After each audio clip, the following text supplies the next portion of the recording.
Hola, mi nombre es Luis Miguel y esto es New Life Virtual. Hoy nos encontramos en la comuna de Ñuñoa, lugar donde se encuentra nuestra sede.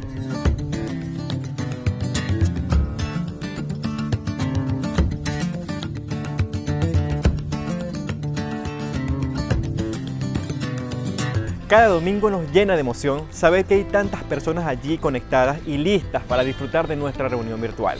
Nuestro deseo es seguir impactando la vida de las personas con el mensaje de Jesús. Cada semana, el equipo de producción se encarga de realizar nuestra reunión virtual. Tal vez muchos se preguntan de qué manera pueden participar. Algo que todos podemos hacer y resulta muy importante es compartir el link con tus amigos y tu familia. Ve al botón de compartir y envíalo a quien tú quieras, por WhatsApp, por Facebook, por Instagram, por cualquier medio. Es un gran aporte expandir el mensaje de Jesús. Hoy hemos llegado al final de nuestra serie Amor, Citas y Corazones Rotos. Definitivamente hemos aprendido muchísimo sobre las relaciones. Así que ahora los dejo con Mauricio Segura y la última parte de Amor, Citas y Corazones Rotos.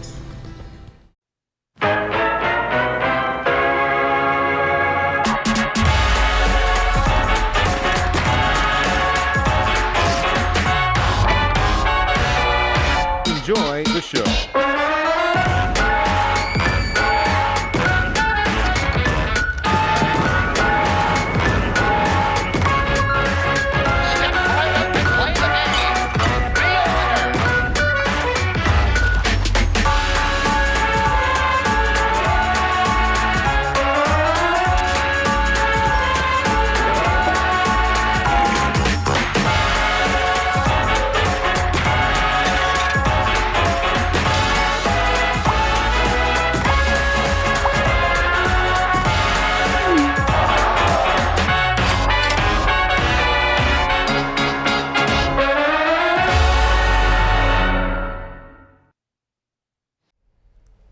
Cuarta y última parte de esta serie llamada Amor, Citas y Corazones Rotos. Y hemos hablado del amor, y veíamos el mandamiento de Jesús que dice: ámense los unos a los otros así como yo los he amado a ustedes. Así deben amarse. Y luego veíamos cómo Pablo toma este mandamiento y lo desmenuza y nos muestra cómo este se ve aplicado, cómo se ve el amor en la aplicación. Luego hablamos de citas y lo importante que son las citas para comenzar buenas relaciones románticas, para que aprendamos a tener buenas relaciones románticas y podamos llegar a tener buenos matrimonios. Y lo anunciado durante la semana también, hoy hablaremos de corazones rotos. Es la parte quizás más sensible de esta serie, donde hablaremos de varios puntos, y hoy particularmente hablaremos de un tema que no se habla mucho en las iglesias. Hablaremos acerca del divorcio. Y sea cual sea tu estado, este tema es muy útil para tu vida. ¿Por qué? Porque es un tema que es de todo menos neutral. ¿Por qué no es neutral? Porque hay diferentes posturas acerca de lo que es el divorcio. Hay algunas personas que piensan una cosa, hay otros que piensan otra. Algunos usan argumentos bíblicos, otros prefieren llevar una vida un tanto más liviana, un tanto más light y no meterse en estos asuntos. Así que es un tema de todo menos neutral por los diferentes tipos de opinión. Ahora si lo vemos a nivel de iglesia, no importa cuál sea tu experiencia, no es cierto que el divorcio dentro de la iglesia sigue siendo como ese elefante en el cuarto, en la habitación, ese elefante gigante en medio de todo, pero que nadie quiere hablar. A eso me refiero con un elefante en una habitación. Es algo que todos vemos, pero que todos quieren esquivar, nadie quiere hablar de ese asunto. Bueno, el divorcio yo creo que sigue siendo el elefante dentro de la habitación, y así que yo creo que es muy importante que abordemos temas como esto, porque nos ayudarán a ver qué piensa Dios, qué dice Jesús acerca de este tema. Normalmente la iglesia, como decía, evita hablar de estas cosas, pero nosotros hemos decidido no evitar, sino hablar acerca de este tema. ¿Por qué? Porque de alguna manera todos nos sentimos afectados en general por este asunto. Quizás Tú has vivido el divorcio directamente. Quizás no lo has vivido, pero sí has estado cerca. Quizás tus padres han sido divorciados, quizás un hermano, quizás amigos. Has visto el divorcio y has visto cómo esto afecta a tantas personas. Cómo afecta a los hijos, cómo afecta a la familia, cómo afecta a la sociedad. Cómo el divorcio termina o la separación terminan afectando la vida de las personas. Y esto no es algo de ahora. No es algo de ahora. Hoy vemos que el divorcio cada vez crece más. Siempre las estadísticas dicen que el 50% de las personas que se casan se divorcian. Así que el divorcio es algo que incluso hay divorcios que en poco tiempo ya puede el trámite estar resuelto. Entonces, pero no es algo de ahora. En los tiempos de Jesús también se vivía esta tensión acerca del divorcio. En los tiempos de Jesús, a las mujeres, por ejemplo, no se les daba el valor, no se les daba valor a las mujeres, no se le daba el valor al matrimonio. Y se los voy a mostrar con un ejemplo de una carta que escribe el emperador romano César Augusto, por ahí por el año 18 antes de Cristo. Él escribe una carta y se las voy a mostrar porque esto refleja, estamos hablando del hombre más poderoso en esos tiempos, y si él opina esto, imagínense cómo era la sociedad. Refleja la opinión hacia la mujer y hacia el matrimonio. Miren lo que dice César Augusto, lo que dijo César Augusto, dice: oh ciudadanos, si nosotros pudiéramos vivir sin mujeres, le está hablando a los hombres, no le hablaba a las mujeres, si pudiéramos vivir sin mujeres, ninguno de nosotros sin duda aceptaría el fastidio del matrimonio. Esta era la manera de pensar. No es algo en estos tiempos solamente acerca de la resistencia hacia el matrimonio. Miren, en esos tiempos así funcionaba la sociedad. En tiempos muy difíciles en ese tipo de tiempos, Jesús comenzó a dignificar a los débiles. ¿Qué empezó a hacer Jesús? Jesús comenzó, al ver toda esta cultura, Él comienza a dignificar a los débiles, empieza a enfocarse en aquellas minorías como los enfermos, empieza a enfocarse en los pobres, empieza a enfocarse en los niños, empieza a enfocarse en las mujeres y a darles dignidad. Por eso yo digo, todas las mujeres deberían ser seguidoras de Jesús, porque en una cultura tan machista como la que existía en esos tiempos, hoy existe, pero en esos tiempos era mucho más, Jesús habló y dignificó a la mujer de una manera increíble y creó precedentes en la historia donde la mujer ha sido tomada en cuenta, donde la mujer no tenía derechos. Voy a hablar un poco más de eso más adelante. Así que Jesús, ¿qué hizo? Jesús apuntó hacia el ideal del comportamiento humano, de acuerdo a lo que Dios había establecido, de acuerdo a lo establecido por Dios. Jesús comenzó a hablar de un ideal del comportamiento. Elevó el estándar del comportamiento humano en lo que es moral, lo elevó, lo levantó mucho más de lo que existía en esos tiempos. Por ejemplo, en el Sermón de la Montaña, en el Sermón del Monte, el famoso sermón donde Jesús comienza a hablar y toca muchos temas, en uno de los...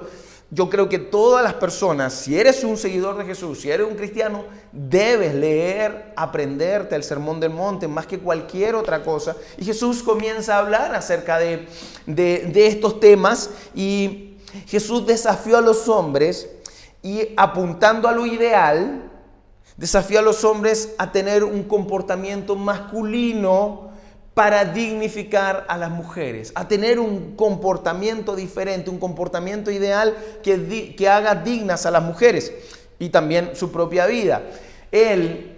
Esto está registrado por Mateo, que fue un testigo ocular de Jesús. Él escribe acerca de estas palabras de Jesús y Jesús dice lo siguiente, dice: ustedes han oído que se dijo, no cometas adulterio. Pero yo les digo que cualquiera que mira a una mujer y la codicia ya ha cometido adulterio con ella en el corazón.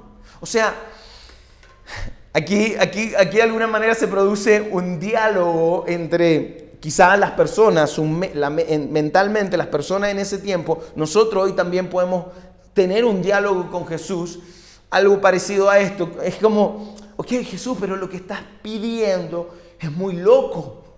O sea, tú estás diciendo que, o sea, si el estándar ya era alto, tú estás levantando el estándar, porque si eso es así, entonces todos, si el estándar está tan arriba, todos estamos bajo ese estándar. Todos hemos caído, todos somos culpables. Ojo a alguien que diga que no. Una vez una señora decía, no, mi esposo no. Y estábamos hablando de este tema. Y dice, mi esposo no. Y todos hicimos así como, ok, inocente. Entonces, todos caemos bajo ese estándar. Entonces Jesús, nadie está sobre el estándar. Y Jesús dice, sí, así es.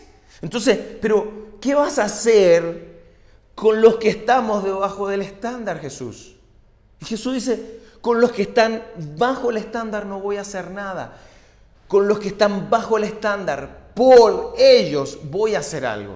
No con ellos, por ellos voy a hacer algo. Voy a hacer algo diferente. ¿Qué voy a hacer? ¿Qué vas a hacer, Jesús, con todos nosotros que estamos bajo ese estándar? Según lo que estás diciendo, que adulterio ya no se trata simplemente de estar con una mujer que no es mi esposa. Adulterio sería codiciar a una mujer en nuestro corazón. ¿Qué vas a hacer con eso? Y Jesús dice, los voy a perdonar. Los voy a perdonar. Miren esto en cuanto a este tema. Existe entre la realidad que tú y yo vivimos, hablando del divorcio, y el ideal, existe una tremenda brecha. Acá lo vemos. Hay una realidad que tú y yo vivimos, que ha vivido la humanidad. En cuanto a este tema, en otros temas también podemos hablar de eso, pero existe la realidad y el ideal de Dios en esto. Entonces, esta brecha genera una tensión entre los que estamos debajo del estándar del ideal. Pero, ¿qué hizo Jesús? Y esto es lo que yo quiero que sepas. ¿Qué hizo Jesús ante esto? Jesús abrazó la realidad. Había una realidad, Jesús no la desconoce, Jesús nos dice, yo conozco cómo son, sé cómo son sus corazones, sé que toman malas decisiones, sé que han llegado a momentos donde eligieron mal, cuando tomaron decisiones por sus emociones, sé todas las carencias que ustedes tienen, así que desde ese lugar Jesús abraza esa realidad, abraza nuestra realidad, abraza aquellas debilidades, aquellas cosas que nosotros no tenemos la capacidad para avanzar, porque o lo hemos hecho mal, como lo hayamos hecho, Jesús abraza nuestra realidad. Pero mientras tanto, apuntó a lo ideal. Jesús abraza la realidad, pero sigue apuntando a lo ideal. Hay un ideal y Jesús sigue apuntando a ese. No es que hace desaparecer el ideal y solamente abraza tu realidad. Jesús abraza la realidad, pero sigue apuntando al ideal. Y esto es importante que lo sepamos. ¿Por qué? Porque Jesús personificó la gracia y la verdad.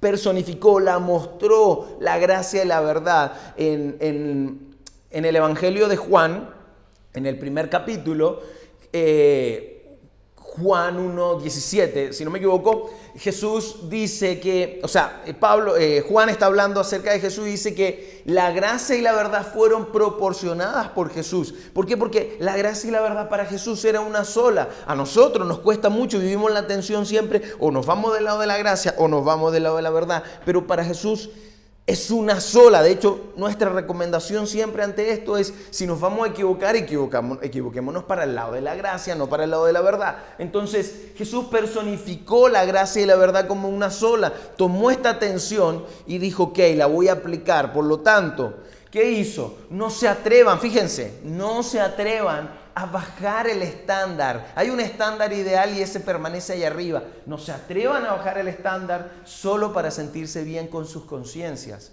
Es lo que nos está diciendo Jesús. Nos muestra, nos apunta siempre al ideal.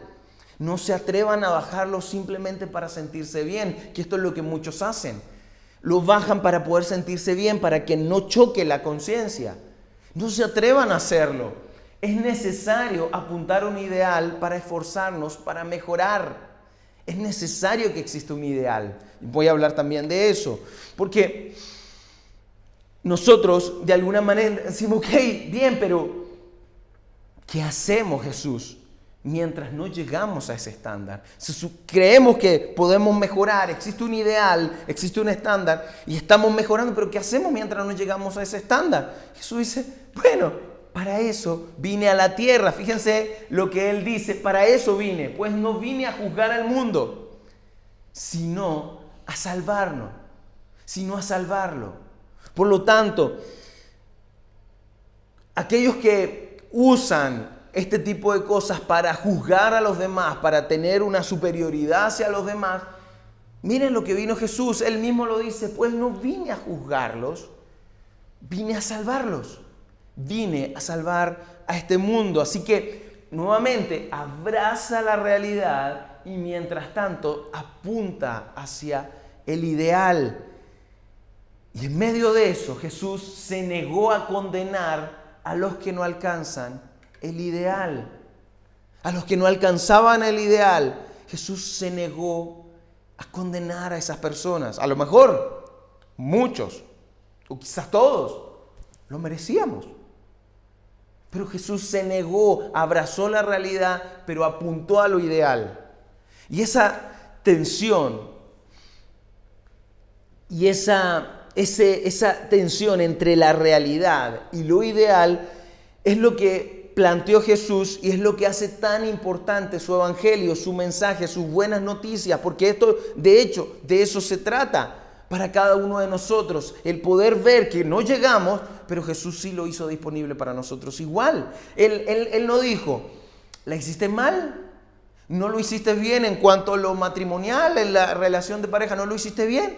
Mala suerte. Nos vemos, chao. Jesús no dice eso. Jesús dice, ok, ¿lo hiciste mal? Sí, claro que lo hiciste mal. Claro que, pero necesitas saber que existe un ideal. Necesitas saber que existe un plan de Dios que es bueno para tu vida. Pero como no puedes llegar solo, como no puedes, eso es lo que nos está diciendo Jesús, como no puedes llegar, entonces, y yo sé que no puedes llegar, por lo tanto, para eso estoy yo, lo resuelvo y los perdono. Eso es lo que hizo Jesús. Ahora, históricamente, la iglesia no ha sabido manejar esta tensión entre la realidad y el ideal. Y en eso ha chocado mucho. ¿Por qué? Porque la iglesia se ha acomodado en el ideal y ha tomado una postura de superioridad moral y enjuiciamiento. La iglesia, de alguna manera, en general, las personas como nos movemos, nos acomodamos, es que este es el ideal. Y sí lo es, este es el ideal. Por lo tanto, tomaron esa postura de que nosotros sí llegamos, pero ustedes no. Lo hiciste mal, es pecado, está muy mal, así que te condeno o cumple la penitencia. O si no, chao. O si no, fuera de aquí, fuera de la iglesia. Y es por estas razones que a ti o conoces personas que les ha costado acercarse a la iglesia. ¿Por qué? Porque ven a la iglesia, porque a decir verdad, ¿a quién le gusta ir a un lugar donde se siente señalado, donde se siente miserable o señalado o lo hacen sentir inferior moralmente hablando? ¿A quién le gusta ir a un lugar así? Y eso es lo que personas, curas, sacerdotes, pastores y un montón de personas hacen sentir a las personas cuando vienen. Precisamente no abrazan la realidad de las personas, sino que directamente van desde el enjuiciamiento. ¿Por qué? Por creerse moralmente aptos. Esa es la tensión que la iglesia de alguna manera no ha sabido manejar. La iglesia en general, no todo el mundo es así, por supuesto. Pero por el otro lado, la civilización o la cultura no lo hace muy diferente. ¿Por qué? Porque la cultura solo mira la realidad y trata de quitar el ideal. Mira la realidad, la cultura, ¿qué te hace? La cultura dice, ok, esta es la realidad, esto es lo que está pasando, así es la gente, entonces quitemos el ideal para que la gente no se sienta mal. para que la gente no tenga que chocar con su conciencia que esto está mal. Así que tomamos esa postura y es un poco más cómoda para nosotros porque nos acomodamos con esto porque, oye, qué bueno no tener que estar sintiendo culpa por aquellas cosas que hemos hecho mal. Qué bueno no sentir culpa por las malas decisiones que he tomado en mi vida. Así que para no sentir esa culpa, lo mejor que te recomienda la cultura es que lo eliminemos, que no exista. No, ya no existe, nada nos fastidia. Y cuando se trata del matrimonio, y precisamente lo que estamos hablando hoy, del fracaso matrimonial, de un lado la iglesia te dice, divorciados, ustedes están mal y no hay vuelta atrás. Y la hicieron mal y está pésimo. Así que no hay solución. De hecho, recomendaciones de algunas iglesias o de algunos líderes religiosos hacia otras personas es, usted se divorció, ahora quédese solo, porque no hay otra oportunidad.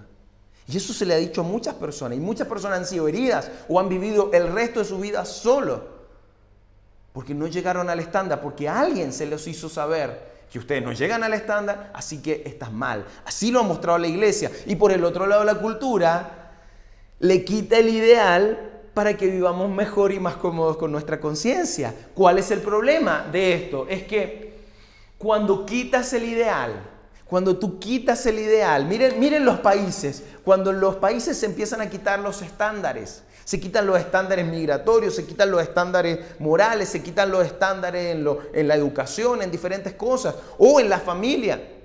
Cuando un padre o una madre comienzan a quitar los estándares para sus hijos, ¿qué empieza a pasar? Cuando los países hacen esto, cuando una nación, cuando las personas hacen esto, la sociedad comienza a caer. Porque sin visión, el pueblo perece. El ideal, el estándar, es la visión hacia dónde queremos apuntar. Pero si no hay esto, todo lo demás se extravía y se pierde. La sociedad comienza a decaer. Por eso que es necesario un ideal. Y Jesús no tuvo problemas. Jesús no tuvo problemas con esta tensión entre la realidad y lo ideal. Jesús abrazó la realidad, pero siempre apuntó al ideal. Así que cristianos, seguidores de Jesús, debemos aprender a sentirnos cómodos con esta tensión. No quitamos el ideal, pero seguimos trabajando para alcanzarlo día a día, porque a medida que tú y yo, como seguidores de Jesús, avanzamos buscando ese ideal y avanzamos, le vamos ayudando de ejemplo a aquellos que también quieren alcanzarlo. Y probablemente nunca vamos a llegar. De hecho, lo que te estoy contando, no te lo estoy contando desde el ideal. Tengo 9 años de matrimonio, pero no te voy a contar el ideal porque no lo tengo, porque voy en camino. Y quizás todas las personas que tú conoces van en camino, algunos más avanzados, otros no, pero nadie ha llegado al ideal. Pero cuando tú vas en camino a ese ideal, vas mostrándole el camino a otras personas. Yo vi matrimonios que yo decía, oye, ellos van en un camino ideal, yo quiero tener un matrimonio como ese. Y empecé a trabajar para eso. Así que, pero lo que no vamos a hacer es tomar una cultura. Cristianos, no tomen una postura de juicio hacia las personas que no llegan al estándar, porque no está bien. ¿Por qué? Porque primero, nadie te llamó a juzgar a nadie. Nadie te llamó a juzgar a nadie, ni Jesús lo hizo. Así que si Jesús no lo hizo, no lo hagas tú también. ¿Por qué? ¿Quién te dijo que eres juez? ¿Quién dijo que los pastores, los curas, las personas que tienen una responsabilidad o una autoridad de parte de Dios, tienen la capacidad de juzgar a las personas o de sentirse superiores moralmente hablando? ¿Quién llegó? Esa es la pregunta. ¿Alguno de ellos ha llegado? No hemos llegado, estamos todos en camino. Por lo tanto, buscamos ese ideal, pero debemos abrazar la realidad de las personas, no juzgándolas. Además, si quieres jugar a juzgar, suena como, si quieres jugar a juzgar, dice la misma escritura que de la manera como tú juzgas, con la medida que tú juzgas, con el estándar que tú juzgas, así será juzgado por Dios. Así que ojo con esto de ponernos a juzgar, porque además nos hace sentir superiores y eso muestra lo hipócrita que podemos ser. Entonces por eso es tan importante. Por eso es que hay muchas personas que siguen resistiendo a la iglesia, por personas que se comportan así. Recuerden, la gente no tiene problemas con Dios, la gente tiene problemas con la gente, con las personas que se relacionan, por las personas que representamos a Dios. Recuerden también que Jesús, a los que más confrontó, precisamente fue a personas que se comportaban como estos superiores moralmente hablando. A esas son las personas que Jesús más confrontó, y eso eran los fariseos de la época. Y miren lo que les voy a relatar ahora acerca de algo que le pasó a Jesús, donde un grupo de personas, que eran los fariseos eran los correctos de la época, eran la gente buena de la época, eran los que seguían la ley de Moisés, ellos seguían la ley, estudiaban las escrituras y avanzaban correctamente por la vida para un camino con Dios. Eso eran los fariseos, era la gente buena de la época. Un grupo de ellos se acerca a Jesús y, como lo vemos en varios relatos, iban con estas preguntas trampas que le llamo yo. Preguntas capciosas, donde buscan algo, donde no es preguntar para saber, es preguntar para cuestionar. De hecho, un buen líder sí se puede dar cuenta cuando su gente le hace una pregunta para consultar o para cuestionar. Entonces, le hacen una pregunta y son preguntas parecidas a las que de pronto hoy también personas como esa lo hacen. Recuerdo un tío que comenzó a hacerme preguntas como esta. Yo era ateo, no iba a la iglesia y empecé a ir a una iglesia. Entonces, después de cierto tiempo, yo veía que mi tío, en vez de alegrarse y decir qué bueno que, oye, un sobrino está participando en la iglesia después de cómo se comportaba, ¿no? Entonces, qué bueno que este sobrino vaya a la iglesia. En vez de alegrarse, empezó a hacerme preguntas, estas preguntas trampas. Empezó a hacer preguntas. ¿Y qué piensa la iglesia de esto? ¿Y qué piensa? Seguramente mi iglesia era imperfecta y la de él era la iglesia perfecta. Por lo tanto, él hacía este tipo de preguntas. Lo curioso es que él se ha cambiado varias veces de iglesia, yo no. Lo mismo cuando fuimos ordenados pastores, comenzó a hacer preguntas de estas como, ¿y qué dice la iglesia acerca de esto? ¿Y qué dicen ustedes del divorcio también cuando me casé? ¿Y qué dicen del divorcio? Y haciendo preguntas, y uno dice, wow, con eso tuvo que lidiar Jesús con los fariseos. Y ellos le hicieron una pregunta. La pregunta fue, ¿qué piensas acerca del divorcio? Esa es la pregunta, eso quería saber ellos. Pero ¿por qué? Porque el tema del divorcio, como les había dicho recién, es una tensión, es algo que también se vivía en esos tiempos. De hecho, para un hombre en esos tiempos, un judío, para poder divorciarse de su esposa, solo tenía que decir 3 veces que se quería divorciar. Él tenía que comunicar 3 veces acerca del divorcio a su esposa. Y quedaba escrito y listo, ya con eso era suficiente, era la carta de divorcio que ellos podían tener. Así que esto era mucho más rápido que los divorcios express que existen ahora. Ahora, si una mujer quería divorciarse de su esposo, no podía porque ellas no tenían derecho. Así que desde ese lugar ellos van y preguntan a Jesús acerca de este tema. ¿Pero qué buscaban? Ellos buscaban que las enseñanzas de Jesús chocaran con las enseñanzas de Moisés, donde ellos habían recibido la ley, los judíos habían recibido la ley. Entonces ellos buscaban que haya una fisura de Jesús para poder descalificarlo. Eso es lo que eso es lo que buscan cuando hacen este tipo de preguntas las personas que son medias fariseas, donde buscan, con esta yo lo descalifico, con este punto yo echo abajo el ministerio o lo que hace aquella persona. Así que eso es lo que buscaban con Jesús. Y Jesús responde brillantemente acerca de esta pregunta. Y lo vamos a ver. También está registrado por Mateo. Y dice lo siguiente. Unos fariseos se acercaron y trataron de tenderle una trampa con la siguiente pregunta. ¿Se permite que un hombre se divorcie de su esposa por cualquier motivo? Esa fue la pregunta que le hacen los fariseos a Jesús. Jesús respondió, ¿no han leído las escrituras? Y esto era una ofensa, porque estamos hablando de los hombres que se sabían las escrituras al revés y al derecho. Así que Jesús le dice, ¿no han leído las escrituras?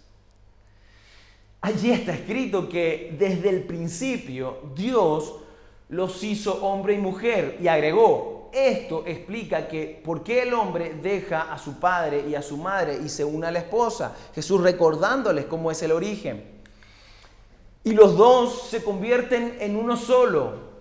Como ya no son dos, sino uno, que nadie separe lo que Dios ha unido. Quizá esto lo has escuchado en un matrimonio. Jesús está recordando lo que Dios estableció en ese matrimonio entre Adán y Eva. Entonces preguntaron, ¿por qué? Fíjense que acá ya el punto no era el divorcio, sino tratar de buscarle una jugada a Jesús. Entonces preguntaron, ¿por qué dice Moisés en la ley que un hombre podrá darle a su esposa un aviso de divorcio por escrito y despedirle? En otras palabras, me divorcio, queda por escrito y se podía separar de ella. Entonces ellos le dicen, ¿pero por qué entonces Moisés permitió esto? Jesús contestó, Moisés permitió el divorcio solo como una concesión ante la dureza del corazón de ustedes. En otras palabras, mira, Moisés lo permitió solo por lo terco que son ustedes. Eso es lo que les dijo Jesús, eso es lo que le respondió, solamente por lo terco que son ustedes. Pero luego Jesús complementa esto y nuevamente apunta a lo ideal y dice, pero no fue la intención original de Dios. Moisés lo permitió por la dureza de su corazón, pero no fue la intención original de Dios. En cuanto a mi historia, a lo personal, esto es un tema de mucha atención para mí. Como muchos de ustedes lo saben, y yo lo he dicho abiertamente otras veces, yo viví un divorcio cuando tenía 22 años y yo sé lo que se siente, sé lo terrible que es, sé lo que duele, sé lo que afecta a las personas, primero los casados, cómo afecta a la familia, cómo afecta a diferentes personas. Y de verdad el divorcio, haberlo vivido en carne propia, no se lo deseo a nadie. Si lo pueden evitar, qué bueno. Si están casados y lo pueden evitar, eviten todo lo que puedan el divorcio, todo lo que se pueda, humanamente hablando, todo lo que puedan. Si están solteros, para esto es esta serie, para que puedan tomar mejores decisiones antes de dar el paso del matrimonio. Entonces, yo viví el divorcio y sé lo que se siente. Y si tú estás divorciado o fuiste divorciado, yo te quiero decir lo siguiente porque yo así lo sentí también. Yo sé que por dentro tú estás tentado a quitar el ideal para sentirte bien con tu conciencia. Sé que por dentro tú dices, ok, ese ideal lo único que está haciendo es fastidiándome mi conciencia. Lo único que está haciendo es sentirme culpable. Y probablemente a ese ideal o lo quieres quitar o ya renunciaste a ese ideal. ¿Por qué? Porque te querías sentir mejor contigo. Y si estabas involucrado en asuntos religiosos, en una iglesia o algo así, sé cómo pesa eso, sé cómo molesta eso. Piensa, hay escuelas que o no reciben a los niños o los echan porque sus padres son divorciados. Entonces, por eso la tentación de alguna manera renunciar o hacer desaparecer ese ideal, ese plan original de parte de Dios con respecto al matrimonio. Sin embargo, Jesús no lo hizo así. Jesús entendió tu realidad. Jesús entiende o entendería tu realidad. Abrazaría tu realidad. Pero no va a quitar el ideal para que te sientas mejor. No está buscando, es incómodo. Es incómodo para mí. Soy pastor. Es incómodo para mí incluso hablarlo. Pero yo entiendo que Él abrazó mi realidad, me regaló una nueva oportunidad. Pero no quita el ideal. Y eso es lo que hoy en mi nueva oportunidad apunto. Tú como padre, tú no quitarías una norma en tu casa simplemente para que tus hijos no les choque la conciencia. No lo harías. Por eso Jesús no quita el ideal, simplemente para que nos sintamos mejor. Él nuevamente abrazó la realidad. Mientras tanto, seguía apuntando a que nosotros vayamos hacia ese ideal. ¿Y qué hizo? ¿Qué hizo con esa tensión entre la realidad y lo ideal? Se negó a condenarnos, se negó a condenarte. Yo he tenido que vivir esta tensión junto a mi esposa y decidimos dentro de esta tensión formar la iglesia. Lo habíamos pensado mucho antes, pero también esto generó, ¿por qué? Porque queríamos formar una iglesia que se parezca más a Jesús, que abrace la realidad que viven las personas, pero que también apunte a lo ideal. No queremos ser una iglesia donde abracemos a las personas, pero le demos palmaditas a su conciencia, le alivianemos la conciencia, tratando de hacer desaparecer un ideal. No es lo que buscamos, es abrazar a la persona, pero sí mostrar un ideal. Y es lo que hemos vivido, mi esposa y yo, durante 9 años de matrimonio. En el noviazgo fuimos muy maltratados por una iglesia, precisamente por esto, porque yo había sido divorciado. Esa iglesia, una iglesia local, se acomodó a ese ideal y desde ese lugar tomó una postura de juicio hacia nosotros. Y llegó un punto a donde hasta le prohibió a los jóvenes reunirse con nosotros. Le prohibió a las personas estar con nosotros porque éramos mal ejemplo. Y nos señaló. Y es cierto, yo había vivido un divorcio. Pero no abrazaron la realidad. En vez de abrazar la realidad, lo que hizo fue juzgar, pararse en el juicio, y esto afectó no solo a nosotros, afectó a la familia, incluso a las personas que veían esto.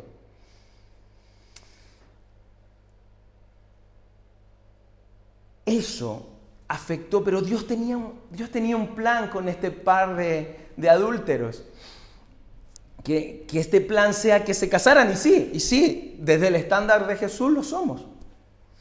Pero Él tenía un plan y permitió que nos casáramos y que formáramos una iglesia y que hoy ayudemos a muchas personas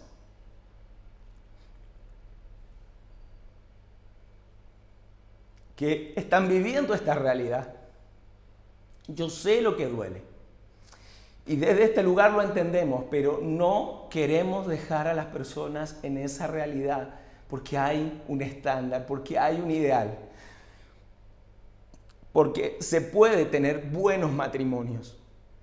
Se puede ser feliz en el matrimonio. Se pueden tomar buenas decisiones en el noviazgo para llegar a tener buenos matrimonios. El divorcio es una realidad que existe. En este mundo existe dentro de la iglesia. Y Jesús, y por lo tanto si lo hizo Jesús, debería hacerlo su iglesia. Debe abrazar esta realidad, pero seguir apuntando a ese ideal, Nos invita a seguir apuntando alto, seguir buscando ese plan, buscando hacer que otros matrimonios puedan ver un camino, cómo se hace mejor. Y podemos hacerlo.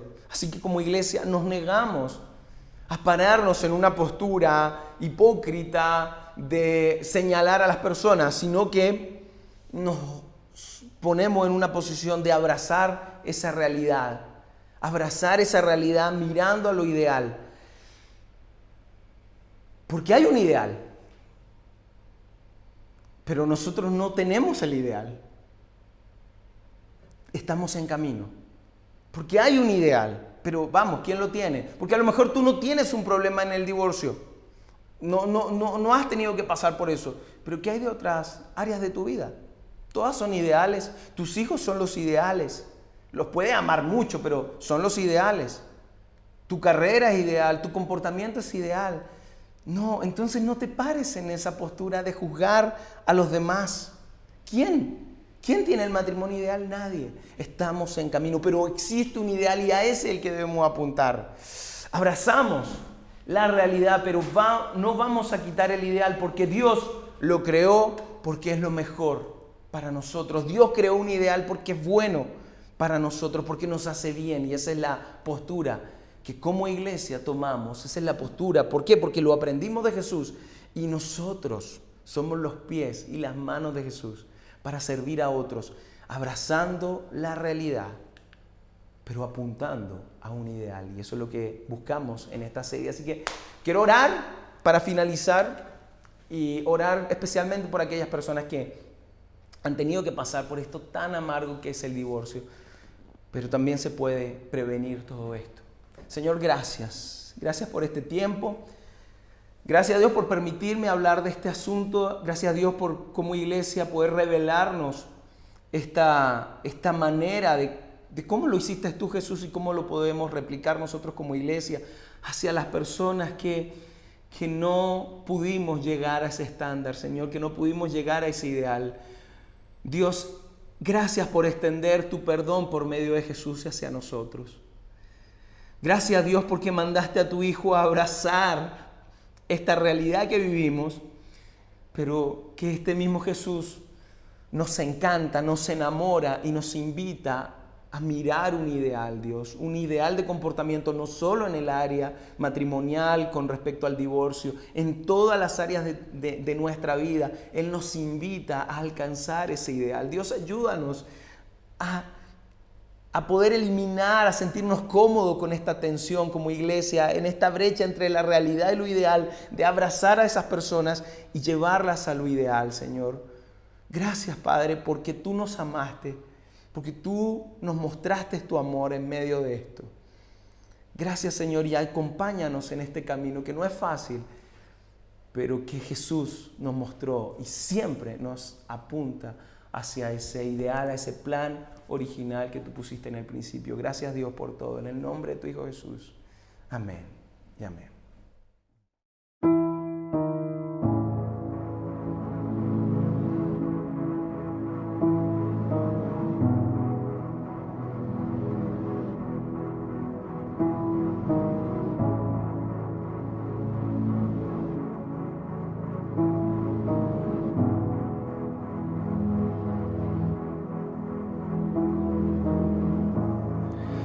Muros rodeando estoy, pensé que caerían hoy, mas nunca me has fallado, Dios. La espera terminará. Sé que has vencido ya, nunca me has fallado, Dios.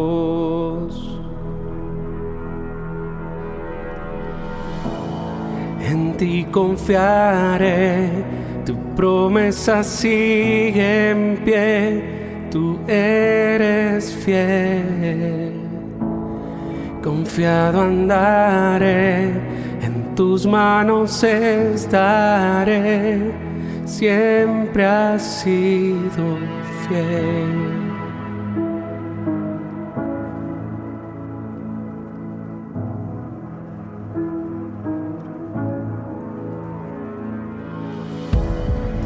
La noche acabará, tu palabra se cumplirá.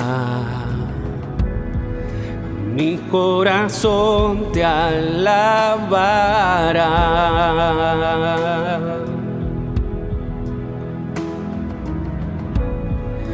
Cristo mi Salvador, cúbreme con tu amor. Mi corazón te alabará.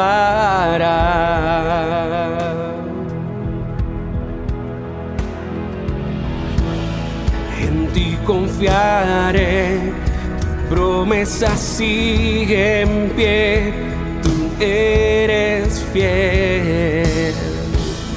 Confiado andaré, en tus manos estaré, siempre has sido fiel.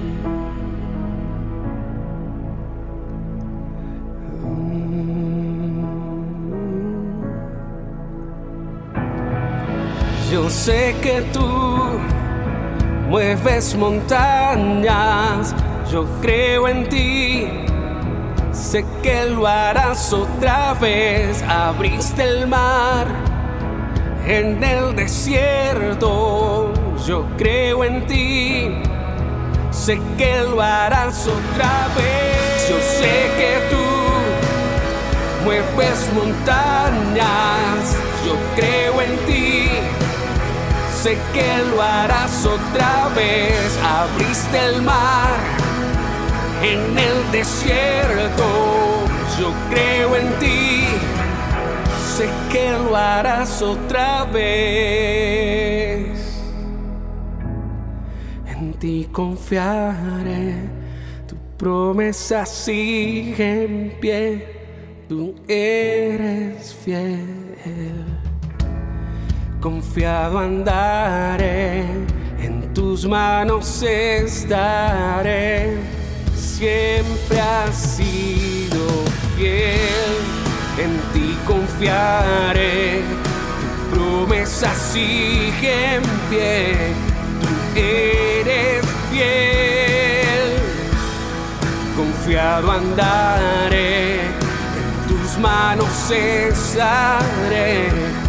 Siempre has sido fiel, siempre has sido fiel, siempre has sido fiel, siempre has sido fiel, siempre has sido fiel.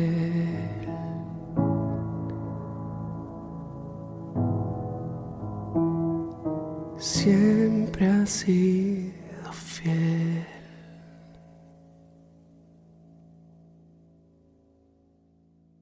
Llegamos al final y en definitiva son muchísimas cosas que podemos poner en práctica. Si te perdiste alguna de las partes, no te preocupes. Ve a la sección de playlist y allí encontrarás toda la serie. Seguimos remodelando, cada vez más adelantados. Se avanzó con el techo, cielo raso y algunas paredes. Y ahora vienen los detalles. En New Life nos encanta cuidar los detalles. Si deseas hacer tus aportes y ayudar en el avance de este embellecimiento, puedes escribirnos al número que aparece en pantalla y te guiaremos. Ahora sí nos despedimos, deseándoles una excelente semana, esperando verlos conectados en nuestra próxima reunión virtual. Nos vemos.